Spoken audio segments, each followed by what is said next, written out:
आप सुरक्षित रहना चाहते हैं, बदलती चीज़ें आपको डराती हैं, परिवर्तन को अपनाने पर हमें क्या मिलेगा?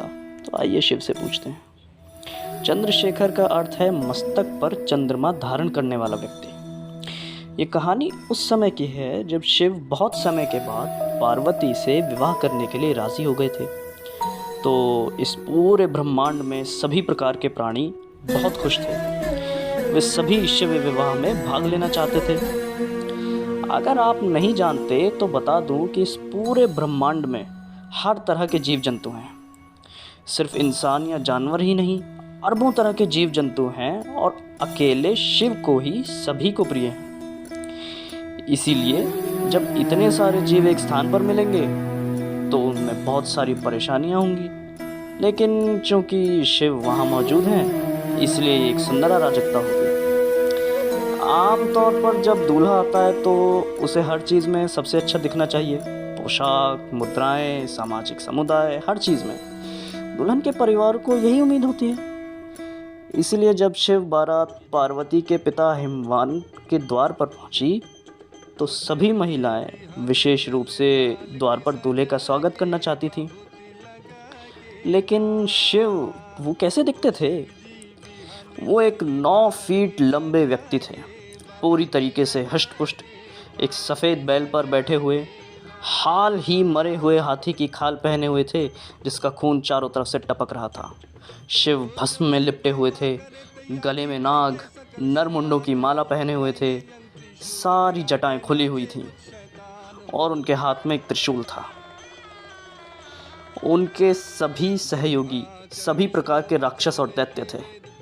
कुछ एक आंख वाले, कुछ सैकड़ों आंखें वाले, कुछ कुरूपताओं वाले, कुछ कई अंगों वाले, पूंछ वाले, वह सब कुछ जो एक इंसान के लिए विभत्स होगा। यह देखकर पार्वती की माता मैनावती भयभीत हो गई और बेहोश हो गई। तब पार्वती को यह पता चला तो उन्होंने शिव से ऐसा वेश धारण करने का अनुरोध किया जो सभी के लिए सुखद हो। तब शिव ने विष्णु की सहायता से अपनी पत्नी द्वारा आदेशित पोशाक धारण की। उन्होंने भव्य परिधानों और ऐसे आभूषणों वाली पोशाक पहनी थी जिसकी किसी ने कभी कल्पना भी नहीं की थी, और उनकी पोशाक के पूरक के रूप में चंद्रमा को बुलाया गया था जो उनके बालों की जटाओं पर विराजमान हो गए। उन्होंने शिव के इस रूप को पूरा किया जो अकल्पनीय था, और स्वयं विष्णु द्वारा उन्हें चंद्रशेखर या सुंदर मूर्ति नाम दिया गया था। शिव हमेशा एक खास तरह से, जिस तरह से वे चाहते हैं, रहते हैं। लेकिन जब वे कुछ नया चाहते थे तो उनके जीवन में सबसे महत्वपूर्ण है तो उन्हें कुछ चीज़ें बदलनी पड़ी जो उनके जीवन में कभी नहीं हुई। कई बार हम अलग अलग तरह के रहन सहन और सोचने के आदी हो जाते हैं जो उन्हें हमारा हिस्सा बना देता है। हम उस सोच को हर जगह लागू करते हैं, चाहे वो स्कूल, करियर, रिश्ते, दोस्त, परिवार, हर जगह।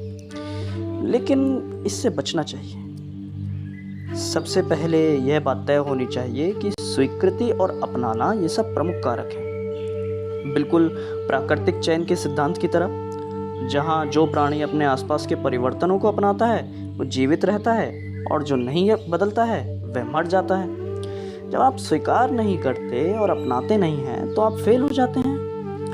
तो हमारे लिए भी यदि हमारे आसपास का वातावरण बदलता है तो या तो हमें इसे बदलना चाहिए, यदि हमारे पास पर्यावरण को बदलने की क्षमता नहीं तो हमें स्वयं बदलना होगा। उदाहरण के लिए यहाँ गिरगिट हर बार एक अलग रंग की वस्तु से चिपककर अपना रंग बदलता है। और हाँ, मैं आपको अपना रंग बदलने के लिए नहीं कह रहा हूँ, लेकिन बात यह है कि अपनी परिस्थितियों और वातावरण को स्वीकार करना ही शिकारियों से बचने के लिए अपने आप को उसमें ढाल लेता है। हमारे साथ ऐसा ही होता है।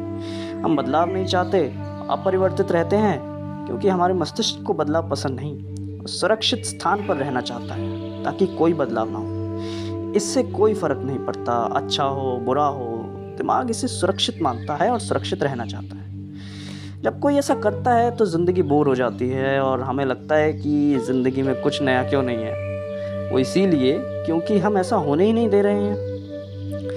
तो अब हम जानते हैं कि जब हम अपने आप में परिवर्तन करते हैं तो हमारे जीवन की घटनाएं बदल जाती हैं और जीवन में अधिक से अधिक खुशियाँ आती हैं। और जब चीज़ें बदलती हैं तो हम अनुभव करते हैं कि हम स्वयं चंद्रशेखर या सुंदर मूर्ति बन जाते हैं। ओम नमः शिवाय।